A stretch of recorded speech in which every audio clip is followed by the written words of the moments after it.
Late last year, on this escarpment edge, we got a very exciting image on one of our remote cameras. The cameras are actually there just to monitor rock wallabies. Every week we collect images from the cameras, and when we were reviewing some of those images, there was a very different image of an animal in there, and we sought some expert advice, and it ended up being that it was a spotted-tailed quoll, an animal that's a live one's never been found within the Grampians. So that was really exciting for us, and I guess that's what kicked off our sort of further investigation into where this quoll may have come from, because we've sought some expert advice, and the advice has told us that it's likely the same one quoll that we're detecting. They can tell that out by actually looking at the arrangement of spots on the quoll, and it's likely due to the quoll's size that it's a male quoll. So today's a really exciting day for Parks Victoria. We're working on a conservation partnership with the Otways Conservation Centre. We've brought some dogs into the park, some specially trained dogs. We've got special permission to do that, and the dogs are searching for quoll scat or quoll poo because that's of interest to us. The reason that's of interest to us is we've never sort of detected a live quoll within the park before, so we got really excited about that, and we wanted to learn more about where the quolls come from, and even things like what is it eating while it's here at the Grampians.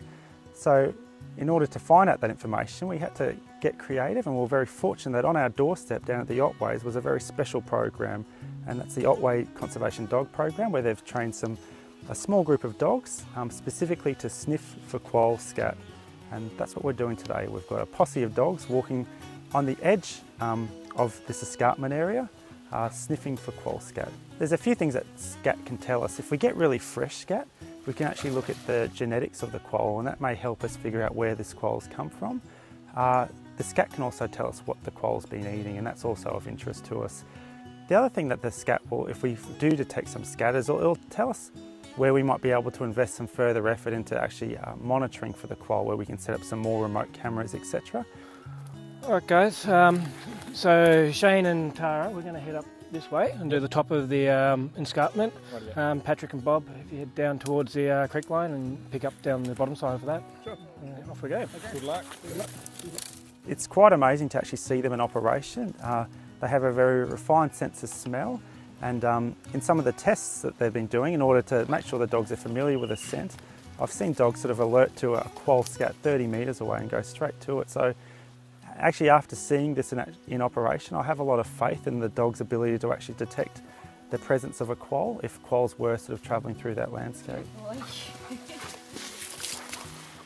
So the two areas where we want to focus our search are firstly along creek lines, because quolls are known to use creek lines as pathways through the landscape. The second area where we want to sort of focus our search is around rock outcrops.